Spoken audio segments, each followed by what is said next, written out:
Okay guys, so now I'm a new YouTuber ngayon pala. So, ang gagawin muna natin, bibigyan ko kayo top 10 facts about me. So, first of all, ang number 1 dyan, I love playing Roblox. It's usually kapag napakasaya ng lalaro ko sa Roblox. Tapos, I'll always spend hours of playing Roblox. Now, number 2, I love having new friends. Kasi usually pag nagkakaroon ako ng new friends, hindi naman ako male-left out, hindi naman ako hindi ako yung never ako male-left out. Ayoko kasi nale-left out ako, kaya ayun yung fun fact sa mga. Number 3, I love cooking my own food. So, kasi ngayon, as a kid na, at grade 6, mahilig na ako magluto-luto, like mga fried rice, pancit canton, itlog, mga ganon. Ayun lang kasi mga alam ko lutuin. At may merienda akong alam na lagi ko niluluto. Yung bread na may lamang hotdog. Basta, tas lalagyan mo lang ng crispy. Now, number 4, I love money. Natural yan, money yan eh. Money yan, never yan mawawala sa isip. Basta, I love money, you love money, they love money, or everyone loves money. Imposible nga hindi mamahalin ang money. Lalo na kapag gagala kayo, di ba? Anong gagawin sa gala?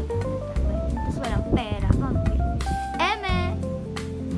Ngayon, I love to play with my friends. Napakasaya kaya kasi pag nakapaglaro ka sa mga kaibigan mo. Lalo na yung pag naglalaro kayo ng pretend. Tapos, 1, 2, 3, 4, 5, 6. Top 6, I love eating. Nagluto ako, kakainin ko. Kung gustuin ko magluto, kung gustuin ko kumain. So, ayun ang hindi differential. Pero, nasa top 6 ko yun. Okay? So, now, for now, top 7, I love hanging out with my friends. Lalo na kapag gala, lalo na kapag may pera, lalo na kapag kasama ko ng friends ko. Masaya yan, imposible hindi magiging masaya. Hindi lang magiging masaya yan if hindi ka nila pinapansin, tapos nila left out ka lang. Kaya ayun ang pinakamahirap sa mga pagkakataon. Ngayon, top 8, I love watching TikTok. Oh my god. I'm obsessed watching TikTok because masaya kasi mag-watch ng TikTok. Like, pag sa YouTube kasi guys, ang differential niya, kapag ako sa YouTube, natatagalan ako manood. Pero kasi pag sa TikTok, scroll ako ng scroll, tapos titignan ko at inuulit ko yung mga pinapanood ko. Kaya, ayun. Ganun talaga ako pag TikTok. Number 9 or top 9, I love to sleep. Sino bang hindi gusto yung matulog?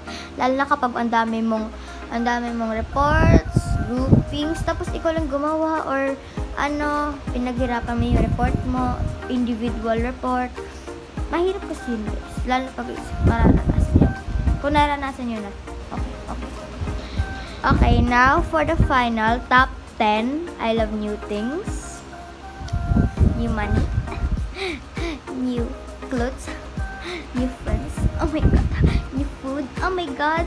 New phone. Never. Basta gustuin ko tong iPhone ko to guys. Kaya, bye!